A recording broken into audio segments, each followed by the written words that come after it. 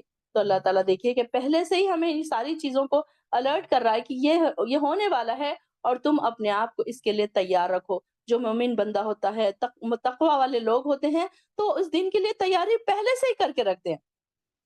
اور جو لوگ بیٹھے ہیں ہاتھ پر ہاتھ دھرے یہ سوچتے ہوئے کہ نہیں ابھی تو بہت ٹائم ہے، ابھی تو بہت ٹائم ہے، دیکھیں گے بعد میں کریں گے، تو پھر دیکھیے کہ اچانک موت ان کو آ لے گی، اور ان کے پاس اتنا ٹائم نہیں رہے گا کہ وہ ایک بار بھی لا الہ پڑھ سکے۔ اور جو لوگ نیکیوں پر قائم ہیں، ہم دیکھتے ہیں کہ ان کی موت بھی ایسے ہی کاموں پر ہوتی ہے جس کاموں میں وہ مصروف رہتے ہیں۔ ہم اپنے آس پاس آج کل تو سوشل میڈیا کی وجہ سے ہمیں بہت ساری ایسی مثالیں دیکھنے کو مل رہی ہیں، کئی ایسے عالم ہیں، کئی ایسے مقرر ہیں جو تقریر کرتے کرتے، جو درس دیتے دیتے، جو قرآن پڑھتے پڑھتے ان کی موت واقع ہو گئی، اور ایسے ہمارے سامنے ایک مثال بنا دی اللہ تعالیٰ نے ان کو۔ اور کئی ایسے لوگ بھی ہیں جو گانے گا رہے ہیں، ناچ رہے ہیں، ناچتے ناچتے ڈانس کرتے کرتے شراب کی اس میں شراب پیے ہوئے ہیں، اور ایسی جگہ پر ان کی موت ہو رہی ہے۔ تو یہ کیا ہے؟ اللہ تعالیٰ انہیں بتا دے گا کہ یہ انسان پھر اس دن کیا تمنا کرے گا کہ انسان کہ میرے اور میرے اعمال کے درمیان دور دراز کا فاصلہ ہو۔ اللہ تعالیٰ ہمارے لیے ہمیں نیک اعمال پر قائم رکھے۔ اللہ تعالیٰ اس دن ہمیں شرمندہ نہ کرنا۔ اور اللہ تعالیٰ تمہیں اپنے آپ سے ڈراتا ہے، اور اللہ بندوں پر نہایت ترس کھانے والا ہے۔ دیکھیے کہ اللہ تعالیٰ رؤوف الرحیم ہے، رؤوف بالعباد ہے، کہ اللہ تعالیٰ نہیں چاہتا کہ میرے بندوں کو میں دوزخ میں ڈالوں، لیکن بندے کیا کر رہے ہیں؟ دوزخ کے طرف جانے کے لیے دوڑ دوڑ کے ایک نفسانی خواہشات کے پیچھے اپنے آپ کو دوڑا دوڑا کر وہ نیکیوں سے ہٹ کر گناہوں کے راستوں کو پسند کرنے لگے ہیں۔ آپ کہہ دیجئے اگر تم اللہ سے محبت رکھتے ہو تو میری پیروی کرو، ان کنتم تحبون اللہ فاتبعونی، یعنی کہ اللہ کی محبت کس کے ساتھ جڑی ہوئی ہے؟ نبی کی پیروی۔ کوئی یہ نہیں کہہ سکتا کہ میں اللہ کی بات تو مانتا ہوں لیکن میں حدیث کو نہیں مانتا، میں نبی کی پیروی نہیں کرتا، تو پھر اس کا ایمان ختم ہو جاتا ہے وہاں پر۔ تو وہاں پر ایمان کے لیے کیا ضروری ہے؟ اگر اللہ سے محبت ہے تو نبی کی پیروی کرنا، اللہ خود تم سے محبت کرے گا اور تمہارے گناہ بخش دے گا، اور اللہ بہت بخشنے والا، نہایت رحم کرنے والا ہے۔ واللہ غفور الرحیم، اللہ تعالیٰ بڑا بخشنے والا اور نہایت رحم کرنے والا ہے۔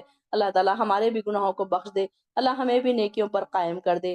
اور آپ ان سے کہہ دیجئے اللہ کی اور اس کے رسول کی اطاعت کرو، پھر اگر وہ دعوت قبول کرے نہ کریں تو اللہ ایسے کافروں کو پسند نہیں کرتا۔ اللہ تعالیٰ نے آدم کو، نوح کو اور آل ابراہیم اور آل عمران کو تمام اہل عالم میں سے منتخب کیا تھا جو ایک دوسرے کی اولاد تھے، اور اللہ سب کچھ سننے والا اور جاننے والا ہے۔ جب عمران کی بیوی نے دعا کی تھی، اے میرے رب، میں نے منت مانی ہے کہ جو کچھ میرے بطن میں ہے، یعنی کہ پیٹ میں ہے، اسے میں تیرے لیے وقف کر دوں گی، اور سو میری اس منت کو قبول فرما، بے شک تو ہر ایک کی سننے والا اور جاننے والا ہے۔ پھر جب بچی پیدا ہوئی تو کہنے لگی میرے یہاں تو لڑکی پیدا ہوئی، حالانکہ جو کچھ اس نے جنا تھا اللہ تعالیٰ اسے خوب جانتا تھا، اور لڑکا لڑکی کی طرح نہیں ہوتا۔ اب میں نے اس کا نام مریم رکھ دیا، اور اس کی اولاد کو شیطان مردود سے تیری پناہ میں دیتی ہوں۔ اب سیدہ مریم جو تھی، سیدہ مریم نے کیا نظر مانی تھی؟ سیدہ مریم کی والدہ جو ان کی منت، جو یہاں پر جو منت مانی تھی، تو انہوں نے کیا کیا، ان کے یہاں لڑکا ان کو اولاد نہیں تھی، تو انہوں نے اولاد کی، اللہ تعالیٰ سے دعا کی، اور یہ دعا کی کہ اگر مجھے اولاد ہوگی تو میں کیا کروں گی، اسے اللہ کی عبادت کے لیے وقف کر دوں گی۔ مگر ان کو کیا ہوا؟ بیٹی پیدا ہو گئی۔ بی بی مریم کی والدہ کی یہاں بات ہو رہی ہے، تو یہاں پر اب انہوں نے کہا کہ اب میں کیا کروں، اب پریشان ہو گئی کہ اللہ یہ تو لڑکی ہے، اب میں اس کو کیسے چھوڑوں؟ تو اللہ تعالیٰ کو تو پتا تھا کہ یہ لڑکی، اللہ تعالیٰ نے تو لڑکی دی تھی، لیکن اللہ تعالیٰ کیا کہا کہ انہوں نے کہا کہ اب جو انہوں نے نظر مانی تھی تو انہوں نے پوری کرنی تھی، تو انہوں نے کہا کہ اللہ میں اس کا نام مریم رکھتی ہوں۔ اور اس طرح کی منت کے پہلے کے زمانے میں یہ ہوتا تھا کہ لوگ اس طریقے سے کی منت مانگتے تھے اور بیت المقدس یا ہیکل سلیمانی میں چھوڑ کر چلے جاتے تھے، یعنی انہیں ہیکل سلیمانی میں عبادت خانے کے منتظمین جو ہوتے تھے، جنہیں وہ اپنی زبان میں کاہن کہتے تھے، ان کے سپرد کراتے تھے۔ تو یہاں پر بھی انہوں نے کیا کیا، جس میں اللہ تعالیٰ نے سیدہ مریم کو یوں تسلی دی کہ لڑکی لڑکے سے بدرجہ افضل ہے، یعنی کہ حتیٰ کو کوئی بھی لڑکا اس لڑکی کے جوڑ کا نہیں ہے۔ اللہ تعالیٰ کا لڑکی کو پیدا کرنا وہ بھی ایک ایگزامپل تھا کہ اللہ تعالیٰ نے اس کو اب چنانچہ اس کے رب نے اس کی منت کو بخوشی قبول کیا۔ انہوں نے کیا کیا کہ جب بیٹی پیدا ہوئی تو اسے لے جا کر ہیکل سلیمانی میں یعنی کہ بیت المقدس میں ان کو چھوڑ دیا، اور نہایت اچھی طرح اس کی اللہ تعالیٰ نے اس کی نہایت اچھی طرح نشوونما کی اور زکریا کو اس کا سرپرست بنایا۔ سیدنا ابو ہریرہ فرماتے ہیں جو بچہ پیدا ہوتا ہے اس کی پیدائش کے وقت شیطان اسے چھوتا ہے تو وہ چلا کر رونے لگتا ہے، لیکن صرف مریم اور اس کے بیٹے یعنی کہ سیدنا عیسیٰ علیہ السلام کو شیطان نے نہیں چھوا تھا، اور سیدہ مریم کی دعا کو اللہ تعالیٰ نے قبول فرمایا۔ سیدہ مریم کی والدہ کی منت کو اللہ تعالیٰ نے انہیں شرف قبولیت بخشی تھی، اور سیدہ مریم کی جسمانی اور روحانی تربیت خوب اچھی طریقے سے فرمائی، اور ان کے بارے میں یہ بھی آتا ہے کہ ان کی جو کفالت ہے، ان کے جو خالو تھے ان کے حصے میں آئی، آگے ہم دیکھیں گے کیسے وہ۔ تو یہاں پر انہوں نے کہا جب بھی ان کے سیدنا زکریا علیہ السلام جب بھی ان کے کمرے میں داخل ہوتے تو دیکھتے کہ ان کو سرپرست بنایا تھا، جب بھی زکریا مریم کے کمرے میں داخل ہوتے تو اس کے یہاں کوئی کھانے پینے کی چیزیں موجود پاتے اور پوچھتے مریم یہ تجھے کہاں سے ملا؟ خالہ یا مریم ان لکی ھذا، کہ یہ تمہیں کہاں سے ملا؟ کہ دیکھیے کہ ایک تو وہ کمرے میں اکیلی رہتی تھی اور ان کے پاس جانے والے صرف کون تھے؟ ان کے خالو تھے، زکریا علیہ السلام تھے، لیکن جب بھی وہ جاتے تو دیکھتے کہ بے موسم پھل وہاں پر پاتے، کہ وہ کھانے اور پینے کی ساری چیزیں وہاں پر ہوتی۔ تو انہوں نے ایک بار سوال کر لیا یا مریم ان لکی ھذا، کہ تمہارے پاس کہاں سے آیا؟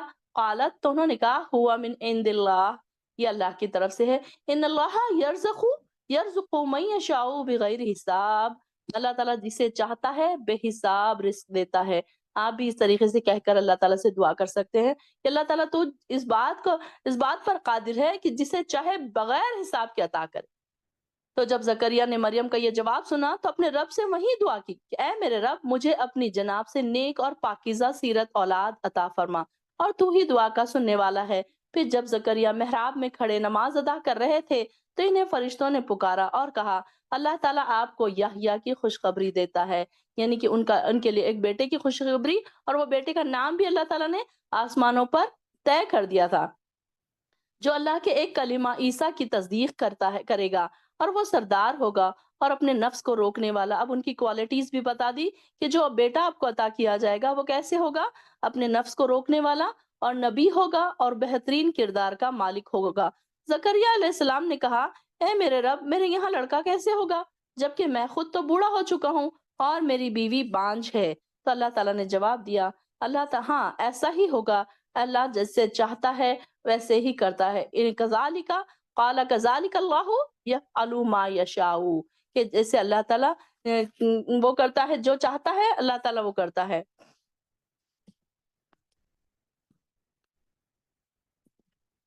اب یہاں پر دیکھیے کہ جب زکریا علیہ السلام نے دیکھا کہ اللہ تعالیٰ جب بی بی مریم کو بے موسم پھل فروٹ کھانے پینے کی چیزیں عطا کر سکتا ہے تو مجھے بھی بڑھاپے میں اولاد عطا کر سکتا ہے۔ تو اس طریقے سے یہاں پر جب انہوں نے پھر دعا کی ربی حبلی من لدنک ذریۃ طیبۃ انک سمیع الدعاء، آیت نمبر 38 کی دعا انڈرلائن کیجئے کہ انہوں نے کیا دعا کی تھی، زکریا علیہ السلام کی دعا۔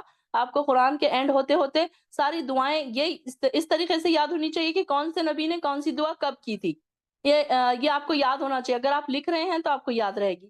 تو آیت نمبر 38 کو انڈرلائن کیجئے کہ دعا زکریا علیہ السلام نے کیا دعا کی، ربی حبلی، اے میرے رب مجھے عطا کر من لدن کا، اپنے پاس سے، ذریۃ طیبۃ، جو لوگ اولاد کے لیے چاہتے ہیں دعائیں کرنا تو وہ لوگ نیک اولاد کے لیے، صالح اولاد کے لیے، اور جو اولاد کے خواہش مند ہیں حضرات تو وہ لوگ بھی یہ دعا کر سکتے ہیں کہ اللہ مجھے نیک اور پاکیزہ اولاد عطا کر، ذریۃ طیبۃ، پاکیزہ اولاد، انک سمیع الدعاء، بے شک تو دعا کا سننے والا ہے۔ تو یہاں پر یہ دعا انہوں نے دعا کی اور ان کو فوراً ہی فرشتوں نے پکار کر، جب وہ کھڑے ہوئے تھے، کہاں کھڑے ہوئے تھے؟ محراب میں کھڑے ہوئے تھے، یعنی کہ محراب وہ جگہ ہوتی ہے جہاں مساجد میں امام کھڑے ہونے کے لیے جگہ بنائی جاتی ہے تو اس کو کہا جاتا ہے محراب۔ تو وہاں پر ان کے جو مسجد کے خادم ہے، مجاور ہے، ایسے لوگ وہاں پر عبادت کے لیے جو وقف کر دیتے ہیں لوگوں کو، وہاں پر ان کے کمرے، وہاں پر نزدیک ہی ان کے کمرے بھی بنائے جاتے ہیں۔ تو انہی کمروں میں سے اس کے بازو کا جو کمرہ تھا، محراب کے بازو کا کمرہ، وہ بی بی مریم کا کمرہ تھا، اور وہ وہاں پر عبادت میں مصروف رہا کرتی تھی۔ اور یہ جو محراب ہے، یہاں پر زکریا علیہ السلام رہتے تھے۔ تو یہاں پر انہوں نے دیکھا کہ جب انہوں نے دعا کی ایسے، تو ان کو فرشتوں نے وہیں پر آواز دے کر کہا کہ اے زکریا، اللہ تعالیٰ بھی تمہیں کیا کرتا ہے، ایک بیٹے کی خوشخبری سناتا ہے۔ ان اللہ یبشرک بیحییٰ، اس کا جس کا نام کیا ہوگا، یحییٰ ہوگا۔ تو انہوں نے کہا کہ اب جیسے کہ ہم نے دیکھا کہ انہوں نے کہا تو میں تو بوڑھا ہو چکا ہوں۔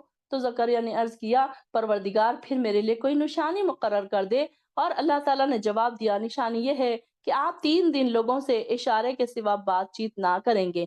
ان دنوں اپنے رب کو بہت یاد کیجیے، صبح اور شام اس کی تسبیح کیجیے۔ وسبح بعشی والابکار۔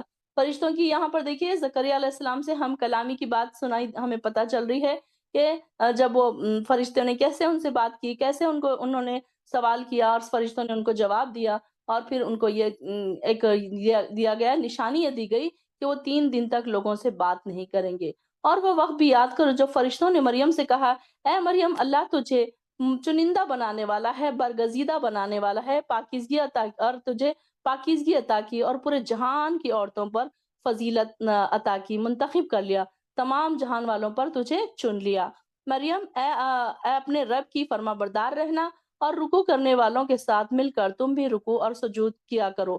یہ غیب کی خبریں ہیں جو اے محمد صلی اللہ علیہ وسلم ہم آپ کی طرف وحی کرتے ہیں۔ اب یہ دیکھیے کہ اتنے سالوں پرانی باتیں ہیں، یہ ساری چیزیں گزشتہ حالات جو بتانے سے آپ کی نبوت کی دلیل ہے، یہ سے واقعات صدیوں پہلے گزر چکے، اور انہیں کس کو بھی نہیں پتا۔ تو لیکن یہ سب آپ صلی اللہ علیہ وسلم کو وحی کے ذریعے بتایا جا رہا ہے، تاکہ لوگ آپ کی بات کو مانیں اور آپ کو سچا رسول مانیں۔ تو یہاں پر ان کے بارے میں بتایا جا رہا ہے کہ یہ ساری چیزیں تو آپ کو نہیں پتا تھی، آپ اس وقت وہاں موجود نہیں تھے، تو آپ کو کیسے پتا ہوتا؟ تو یہ ساری چیزیں کہ اللہ تعالیٰ اپنی نبی کو وحی کے ذریعے بتا رہا تھا، تاکہ ان کو لوگ نبی مانیں۔ اور یہاں پر بی بی مریم کو رکوع کرنے والوں کے اور سجود کرنے والوں کے ساتھ عبادت کرنے کے لیے کہا جا رہا ہے۔ یہ غیب کی خبریں ہیں جو اے محمد صلی اللہ علیہ وسلم آپ کی طرف وحی کر رہے ہیں۔ آپ اس وقت ان لوگوں کے پاس موجود تو نہ تھے جب وہ اپنے قلم اس فیصلے کی خاطر پھینک رہے تھے کہ ان میں مریم کا سرپرست کون بنے گا، نہ ہی آپ اس وقت ان کے پاس موجود تھے جب وہ باہم جھگڑ رہے تھے۔ یعنی کہ ان لوگوں نے کیا کیا کہ اب یہ سارے کے سارے جو ظاہر ہے بی بی مریم کی کفالت جب کی بات آئی، تو سب لوگ یہ چاہ رہے تھے کہ ہم اس کی کفالت لیں گے، ہم اس کی کفالت لیں گے، سب لوگ جھگڑ رہے تھے۔ تو سیدنا زکریا علیہ السلام ان کے کفیل کیسے بنے؟ تو اس ہیکل کے تمام خادم جو تھے وہ واقف تھے کہ ان میں سے ہر شخص یہ چاہتا تھا کہ سیدنا مریم کی سرپرستی کا اعزاز ہم کو ملے۔ اس سلسلے میں سب ایک دوسرے سے جھگڑ رہے تھے۔ تو اس سلسلے میں سیدنا زکریا نے دوسروں کو یہ بنایا کہ جبکہ وہ سیدنا مریم کے حقیقی خالو بھی تھے، لہٰذا وہی سیدہ مریم کے کفیل بننے کے سب سے زیادہ حقدار تھے، لیکن دوسروں نے سیدنا زکریا علیہ السلام کو اہمیت نہیں دی۔ بالآخر کیا طے ہوا کہ سب حضرات اپنی اپنی قلمیں جن سے وہ تورات لکھتے تھے، تو وہ کیا کریں گے، کسی بہتی ندی میں پھینکیں گے۔ اگر کسی شخص کا قلم ندی کے بہاؤ کی طرف بہنے سے رک گیا تو اور اپنی جگہ ہی قائم رہے، تو وہی شخص پھر کیا کرے گا، مریم کی سرپرستی کا حقدار ہوگا۔ اب ظاہر ہے کہ یہ امتحان بھی ایک مطلب ان لوگوں کے پاس یہ طریقہ کار ہوتا تھا، جیسے ہم کچھ قرآن اندازی ہم جس کو کہتے ہیں اس طریقے سے، تو یہ لوگ کیا کرتے تھے، اپنی اپنی قلمیں پھینکتے تھے پانی میں، اور جس کی قلم رک جاتی، اب انہوں نے بھی یہی کیا۔ تو سیدنا زکریا علیہ السلام کی قلم اپنی جگہ پر قائم رہی، اور ایک تو پہلے سے ہی وہ سیدنا مریم کے حقیقی خالو تھے، تو اس میں پھر کیا ہوا، قرآن ان کے نام کا ہی نکلا، تو پھر اب ان کے حصے میں پھر ان کی کفالت آئی۔ اور جب فرشتوں نے کہا، آیت نمبر 45، اور جب فرشتوں نے مریم سے کہا، مریم، اللہ تجھے اپنے ایک کلمے کی بشارت دیتا ہے، ان کا نام مسیح عیسیٰ ابن مریم ہوگا۔ یعنی کہ اب یہ فرشتوں کا سیدنا مریم سے دوسرا مکالمہ ہے کہ دوسری بار انہوں نے بات چیت کی تھی۔ کیا تھا؟ وہ دنیا اور آخرت میں معزز ہوگا اور اللہ کے مقرب بندوں میں شمار ہوگا۔ یعنی کہ بی بی مریم کو بھی یہ خوشخبری دے دی گئی کہ تمہارا جو بیٹا ہے عیسیٰ مسیح، تو وہ کیسے ہوگا، آخرت میں معزز ہوگا، اور لوگوں سے گہوارے میں کلام کرے گا۔ گہوارہ کس کو کہتے ہیں؟ گود میں، جب گود میں بچہ ہوتا ہے اس کو کہتے ہیں۔ اور بڑی عمر کو پہنچ کر بھی بڑا بڑا نیک سیرت ہوگا۔ مریم کہنے لگی پروردگار میرے یہاں بچہ کیسے ہوگا جبکہ مجھے کسی آدمی نے چھوا تک نہیں۔ اللہ تعالیٰ نے جواب دیا قال کذالک اللہ یخلق من یشاء، اللہ تعالیٰ ایسے جو کچھ چاہتا ہے وہ پیدا کرتا ہے۔ وہ تو جب کسی کام کا فیصلہ کر لیتا ہے تو اسے کہتا ہے ہو جا تو وہ ہو جاتا ہے۔ فَإِذَا امرن فَإِنَّمَا يَقُولُ لَهُ کن فیکون، جب وہ کن کہتا ہے فیکون تو وہ ہو جاتا ہے۔ اور اللہ تعالیٰ نے اسے عیسیٰ ابن مریم کو کتاب، حکمت، تورات اور انجیل کی تعلیم دے گا اور اسے بنی اسرائیل کی طرف رسول بنا کر بھیجے گا۔ چنانچہ جب وہ رسول کی حیثیت میں بنی اسرائیل کے پاس آئے تو کہا میں تمہارے رب کی طرف سے تمہارے پاس نشانی لے کر آیا ہوں۔ میں تمہارے سامنے مٹی سے ایک پرندے کی شکل بناتا ہوں، پھر اس میں پھونک مارتا ہوں، پھر وہ اللہ کے حکم سے واقعی پرندہ بن جاتا ہے، اور میں اللہ کے حکم سے مادرزاد اندھے کو اور کوڑی کو ٹھیک کر دیتا ہوں اور مردوں کو زندہ کرتا ہوں، اور جو کچھ تم کھاتے ہو اور جو اپنے گھروں میں ذخیرہ کرتے ہو سب تمہیں بتا دیتا ہوں۔ اگر تم ایمان لانے والے ہو تو تمہارے لیے ان باتوں میں کافی نشانیاں ہیں۔ اب یہاں پر دیکھیے کہ ہمیں پتا چل رہا ہے کہ سیدنا عیسیٰ علیہ السلام کو 30 سال کی عمر میں نبوت عطا ہوئی تھی، اور اس کے بعد 3 سال مسلسل انہوں نے یعنی کہ سفر کرتے رہے، اس لیے ان کو کیا کہا جاتا ہے، عیسیٰ مسیح کہا جاتا ہے۔ تو یہاں پر دین کی تبلیغ و اشاعت میں مصروف رہے، اور یہاں پر بہت سفر کرتے تھے وہ، یعنی کہ ادھر دوسرے ملکوں میں بھی جا کر، تو ان کے لیے بتایا جا رہا ہے کہ الٹا ان کے دشمن اللہ ان کے جو انہوں نے سکھایا، جب ان کی قوم جو اتنی تھی تو ان کی قوم اتنی زیادہ بگڑی ہوئی قوم تھی تو وہ الٹا سیدنا عیسیٰ علیہ السلام کے دشمن بن گئے، اور سیدنا زکریا علیہ السلام پر بھی زنا کا الزام لگایا، اور سیدنا زکریا کو اسی وجہ سے انہوں نے قتل کر دیا۔ سیدنا زکریا کے بعد یحییٰ علیہ السلام کو بھی انہوں نے قتل کر دیا، اور اس کی تصدیق کی تو انہوں نے بھی حکومت کے ساتھ مل کر ان کو بھی مروا ڈالا۔ تو ان دونوں انبیاء کے قتل کے بعد سیدنا جو عیسیٰ علیہ السلام کے ان کے دشمن بنے ہوئے تھے۔ اب یہ تھا کہ 33 سال کی عمر میں علماء یہود نے ان پر بھی مقدمہ چلایا کہ ان کو سولی پر لٹکانے کی کوشش کی، کچھ نہ کچھ ان پر یعنی کہ عیسیٰ علیہ السلام پر مقدمے چلائے، اور یہ کوشش کر رہے تھے کہ ان کو بھی کسی نہ کسی طریقے سے سولی پر چڑھا دیا جائے۔ اب یہاں پر بھی جو بات ہو رہی ہے کہ جو نشانیاں بتائی جا رہی ہیں، تو نشانیوں میں بھی کیا بتایا جا رہا ہے بار بار کہ بِإِذْنِ اللہ، دیکھیے کہ وہ اللہ کے حکم سے پرندے کو بناتے تھے اور اس میں روح پھونکتے تھے، بِإِذْنِ اللہ، یہ اس میں وہ یہ بتایا جا رہا ہے کہ کچھ بھی میری کچھ نہیں ہے، بلکہ سب کے سب اللہ کے حکم سے کر رہا ہے۔ انسان جو بھی کرتا ہے اللہ کے حکم سے کرتا ہے۔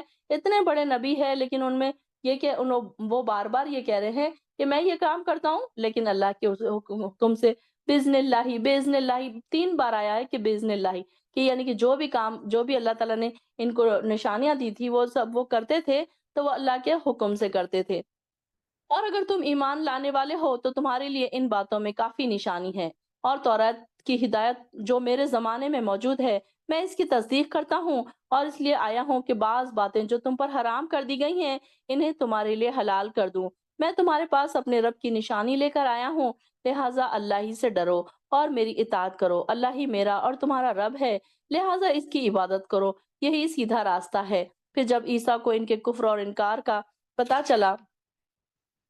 چل گیا تو کہنے لگے کوئی ہے جو اللہ کے دین کے لیے میری مدد کرے؟ حواری کہنے لگے ہم اللہ کے دین کے مددگار ہیں، ہم اللہ پر ایمان لاتے ہیں اور گواہ رہیے کہ ہم مسلمان اللہ کے فرما بردار ہیں۔ اے ہمارے رب، جو کچھ تو نے نازل کیا ہم نے اسے مان لیا اور رسول کی پیروی کی، لہٰذا ہمارا نام گواہی دینے والوں میں لکھ لے۔ اب یہاں پر دیکھیں کہ جب عیسیٰ علیہ السلام کو پتا چل گیا کہ یہ لوگ ان کے دشمن بن گئے ہیں تو اللہ تعالیٰ نے کیا کیا، ان کو معجزانہ طور پر انہیں دشمنوں کے ہاتھوں سے بچا کر آسمان پر اٹھا لیا، اور ان کو 7ویں آسمان پر یعنی کہ دنیا میں پھر سے وہ دوبارہ نزول ہونے والا ہے۔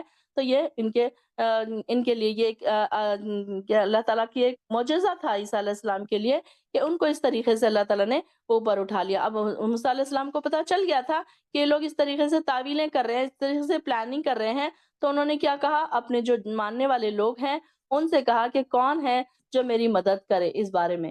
تو جو حواری تھے، تو حواری یعنی کہ حواری کس کو کہا جاتا ہے ایسے اگر دیکھا جائے تو حواری کون تھے؟ یہاں پر حواری کا میننگ جو ہے اللہ کے نبی کے اور دین کے مددگار، یعنی کہ اللہ کے ان کے رسول صلی اللہ علیہ رسول جو تھے ان کے مددگار تھے یہ، تو ان کو حواری کہا گیا اس موقع پر۔ ویسے حواری کا مطلب کیا ہے؟ دھوبی، وہاں کے جو وہ لوگ تھے دھوبی تھے، ان کا جو کام تھا وہ دھوبی تھے وہ۔ تو یہاں پر ان کے بارے میں آ رہا ہے کہ انہوں نے کہا کہ ہم تم پر ایمان لاتے ہیں اور ہم تمہاری مدد کریں گے۔ تو یہاں پر انہوں نے کیا کیا؟ سیدنا عیسیٰ علیہ السلام کو پوری طرح معلوم ہو گیا تھا کہ یہ لوگ اب میرے زندگی کے در پہ ہیں اور سازشیں کر رہے ہیں۔ تو انہوں نے کیا کیا؟ انہوں نے تو پہلے ہی انبیاء کو قتل کیا تھا، وہ بھی یہ دیکھ چکے تھے۔ یہود کے ایک رئیس نے کیا کیا کہ ایک رقاصہ کی فرمائش پر یہ سیدنا یحییٰ علیہ السلام کو بھی ان کا سر قلم کر دیا۔ وہ جو ناچنے والی تھی اس نے کیا کہا تھا کہ مجھے سیدنا یحییٰ علیہ السلام کا سر لا کر دو۔ تو اس نے کیا کیا؟ انہوں نے کیا کیا وہ شخص نے کہ وہ ناچنے والی کے کہنے پر سیدنا یحییٰ علیہ السلام کا قتل کیا اور اس کے سامنے سر بھی پیش کر دیا۔ تو اس طریقے سے ان لوگوں کے بارے میں آتا ہے کہ یہ لوگ کیسے ہیں، کہ حواری کا مفہوم بھی اسی واقعے سے سمجھ میں آتا ہے کہ یہ لوگ اللہ کے مددگار تھے، یعنی کہ جو نبی کے ساتھ رہتے تھے، نبی کے مددگار تھے۔ تو وہاں پر ان کی بات آ رہی ہے کہ انہوں نے کیا کہا؟ ربنا آمنا بما انزلت واتبعنا الرسول فاکتبنا مع الشاہدین، کہ اللہ جو بھی ہم کریں گے ہمارا نام لکھ لے، جو کچھ تو نے نازل کیا ہم نے اسے مان لیا اور رسول کی پیروی کی، تو لہٰذا تو ہمارا نام گواہی دینے والوں میں لکھ لے۔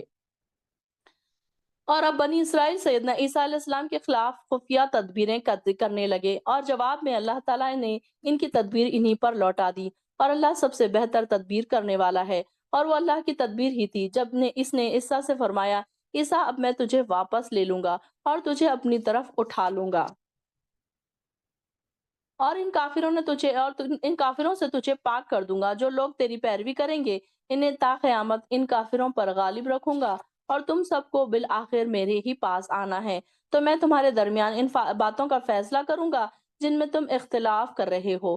جن لوگوں نے کفر کیا ہے انہیں میں دنیا میں اور آخرت میں شدید سزا دوں گا، اور کوئی بھی ان کی مدد کرنے والا نہ ہوگا۔ اب یہاں پر دیکھیے کہ اب عیسیٰ علیہ السلام کے بارے میں آتا ہے کہ ان کو کیا ہوا تھا کہ ان کو ایک شخص جو تھا اس نے کیا حکومت کو کہا کہ میں آپ کو عیسیٰ علیہ السلام کی خبر دیتا ہوں، یعنی کہ ان کو سولی پر جو قیصر روم کی طرف سے جو حاکم شام پر مقرر تھا، اس کا نام ہیروڈیلس تھا۔ تو اس نے یہودیوں نے جب سیدنا عیسیٰ علیہ السلام کو گرفتار کر لیا، تو انہوں نے کیا کیا کہ اس کے اوپر الزام لگائے۔ ابھی گرفتار نہیں ہوئے تھے، مطلب انہوں نے گرفتاری کی پلاننگ ان کے بارے میں کی تھی۔ تو انہوں نے کیا کیا، ایک شخص تھا اس نے کہا کہ میں ان کا پتہ بتاتا ہوں کہ وہ کہاں پر ہے۔ تو جب اس نے کیا کیا کہ اس نے کہا کہ میں اندر جاؤں گا اور آپ لوگ میرے پیچھے آنا اور میں آپ کو بتاؤں گا کہ وہ کون ہے۔ تو جب وہ شخص اندر گیا تو اس کی صورت اللہ تعالیٰ نے کیا کی کہ عیسیٰ علیہ السلام کی طرح بنا دی، اور عیسیٰ علیہ السلام کو چھت میں سے ایک سوراخ ہوا، اور وہ عیسیٰ علیہ السلام کو اللہ تعالیٰ نے پھر اوپر اٹھا لیا۔ اور ان کے جو لوگ تھے، بادشاہ کے جو لوگ تھے، تو انہوں نے کیا کیا کہ اس کو وہ شخص سمجھ کر، عیسیٰ علیہ السلام سمجھ کر انہوں نے اس کو پکڑ لیا۔ اور وہ جب وہ کہہ رہا تھا کہ نہیں میں وہ نہیں ہوں، نہیں وہ نہیں ہوں، تو کوئی اس کی بات نہیں مانتا تھا، اور اس کو پھر سولی دے دی گئی۔ تو یہ لوگ یہ سمجھتے ہیں کہ ہم نے عیسیٰ علیہ السلام کو سولی پر چڑھائی، بلکہ انہوں نے تو اس شخص کو سولی پر چڑھائی۔ ولیکن شبیہ لہم کے الفاظ اس میں استعمال ہوئے ہیں کہ اللہ تعالیٰ نے اس کی شکل اس جیسی کر دی تھی۔ تو یہ جو دوسرا یہ قول ہے کہ وہی حواری تھا جس نے بھاری رشوت لے کر آپ کی مخبری کر کے آپ کو گرفتار کروایا تھا، یعنی کہ ایک کوئی شخص تھا جس نے مخبری کی اور وہ اس طریقے سے اس نے آپ کو پھنسایا تھا۔ تو یہاں پر ان کے بارے میں آتا ہے کہ جب نزول کب ہوگا عیسیٰ مسیح کا، کہ بہت ساری احادیث میں ثابت ہے کہ عیسیٰ علیہ السلام قیامت کے قریب دمشق کی مسجد کے سفید مینار پر نزول فرمائیں گے۔ اب جب عیسیٰ علیہ السلام جب اوپر اٹھائے گئے تھے تو وہ نہا کر آئے تھے اور ان کے بالوں سے پانی ٹپک رہا تھا۔ تو جب حدیث میں آتا ہے کہ جب وہ اتریں گے تو اسی شکل و صورت میں ہوں گے، کہ ان کے ایک طرف جبرائیل علیہ السلام ہوں گے اور دوسری طرف میکائیل علیہ السلام۔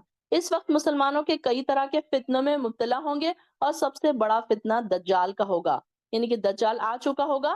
دجال کے آنے کے بعد پھر عیسیٰ علیہ السلام کا نزول ہوگا، اور آپ دجال کو ختم کریں گے اور مسلمانوں کی مدد فرمائیں گے، اور آپ کوئی نئی شریعت نہیں لائیں گے بلکہ رسول کے امتی بن کر رہیں گے۔ اسی زمانے میں آپ شادی بھی کریں گے، آپ کی اولاد بھی ہوگی، اور آپ کے دور میں اسلام کا بول بالا ہوگا، اور آپ اپنی طبعی موت مریں گے۔ ابھی آپ مرے نہیں ہیں نا، عیسیٰ علیہ السلام ابھی مرے نہیں ہیں، تو جب وہ دوبارہ آئیں گے پھر وہ دوبارہ اپنی طبعی موت مریں گے۔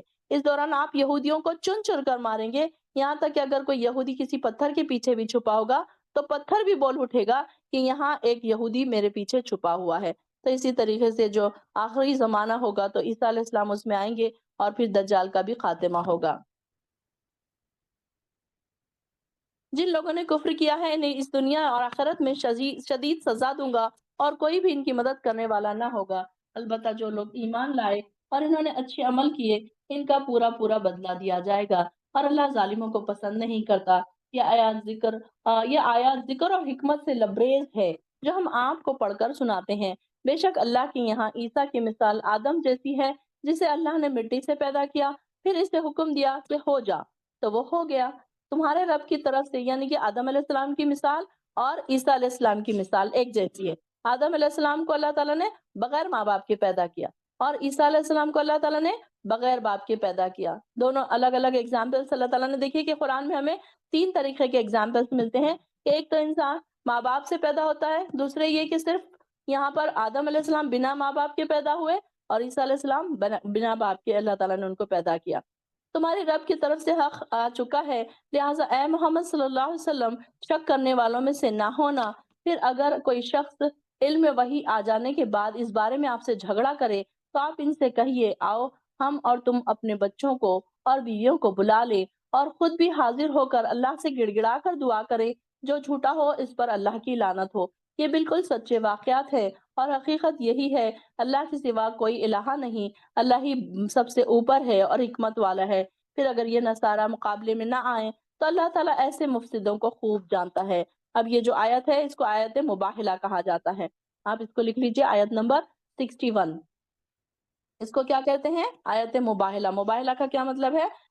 مطلب ان لوگوں نے ایک اس آیت میں عیسائیوں کے ایک تردید کی جا رہی ہے کہ 8 ہجری کے آخر میں مکہ فتح ہوا تو 9 ہجری میں ایک وفد عرب کی مدینے میں آمد شروع ہوئی۔ بہت سارے وفود آنے لگے، بہت سارے لوگ آنے لگے مدینہ میں اور اسلام قبول کرنے لگے۔ اس میں کچھ لوگ تو اسلام قبول کرنے آتے اور کچھ اسلام کی باتیں سیکھنے آتے۔ تو اسی میں کیا ہوا، نجران کے عیسائیوں کا ایک وفد آیا، وفد مطلب ایک گروپ آیا، مدینے میں آیا۔ تو یہاں پر انہوں نے کیا کہ اس وقت اس علاقے میں 73 بستیاں شامل تھی اور 1 لاکھ سے زائد لوگ موجود تھے۔ تو یہ حکومت 3 سرداروں کے زیر حکم تھی۔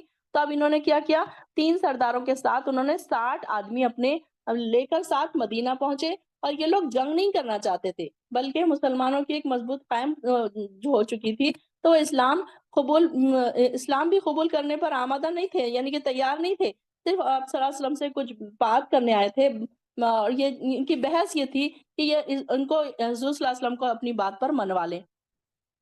تو انہوں نے کیا کیا کہ عیسائیوں نے اس کی خاطر آؤ بھگت کی اور مال کا ان کا پیش کیا اور ان کے آنے کا مقصد صرف یہ تھا کہ بحث مناظرہ مسلمانوں کو لاجواب کر دیں۔